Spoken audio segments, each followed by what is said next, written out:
من الشيطان الرجيم. بسم الله الرحمن الرحيم. يا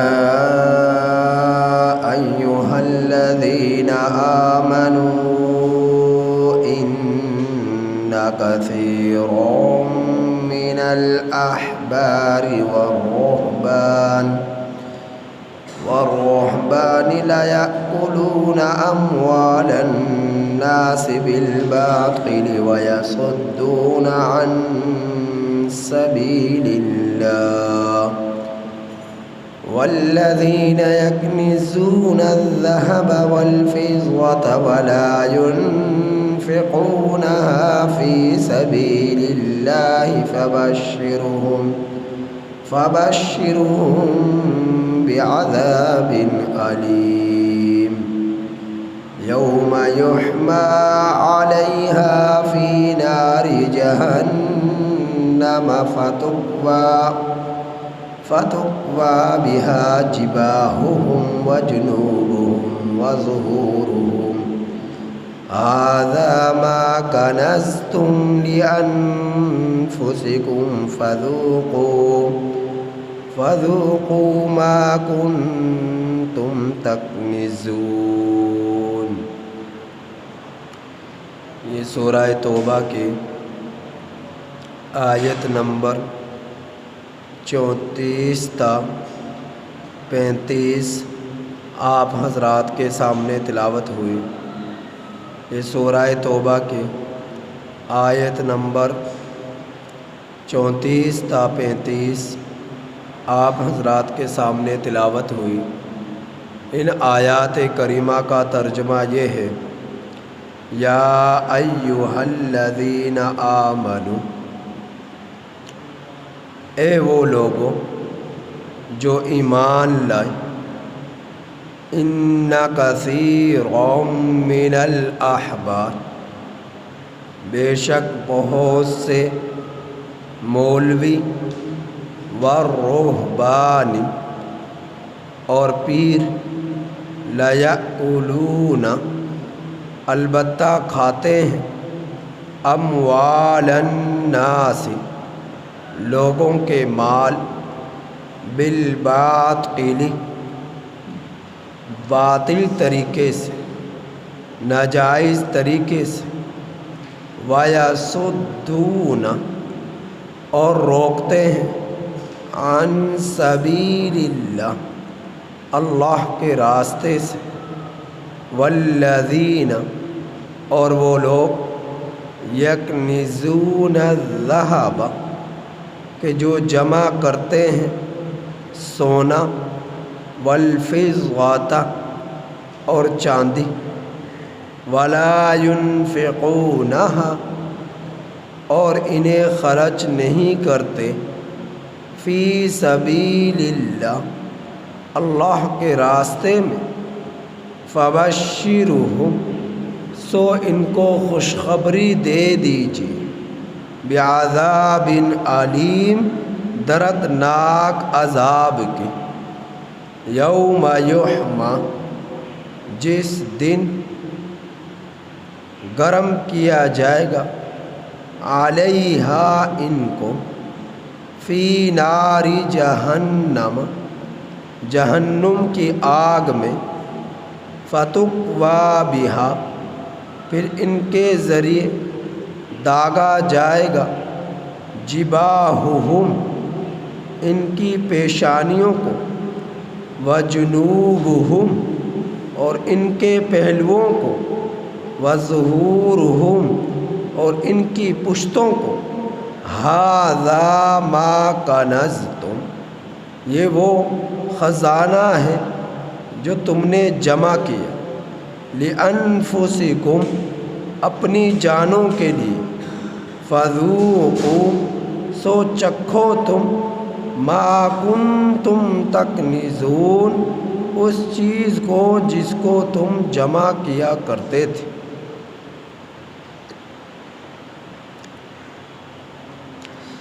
احبار میں نے بتلایا حبرن کی جمع ہے اور رہبان راہبن کی جمع، احبار مولوی کو کہا جاتا ہے اور راہب پیر کو کہا جاتا ہے۔ تو اللہ نے ان کی اس بارے میں یہ تردید فرمائی ہے کہ جو یہ لوگ لوگوں کے مال اموال ناحق طریقے سے کھاتے ہیں، جیسا کہ پہلے بتلایا جا چکا، تعویذ دم کرتے ہیں کہ اتنے پیسے دو گے تو اتنے روپے والا تعویذ دیا جائے گا، اگر 50 والا دم کروانا ہے، 50 والا تعویذ بنوانا ہے تو اتنے کا تمہیں تعویذ اور دم کیا جائے گا، 100 والا بنانا ہے 100 کا والا بنایا جائے گا، 500 والا بنانا ہے 500 والا بنا کر دیا جائے گا۔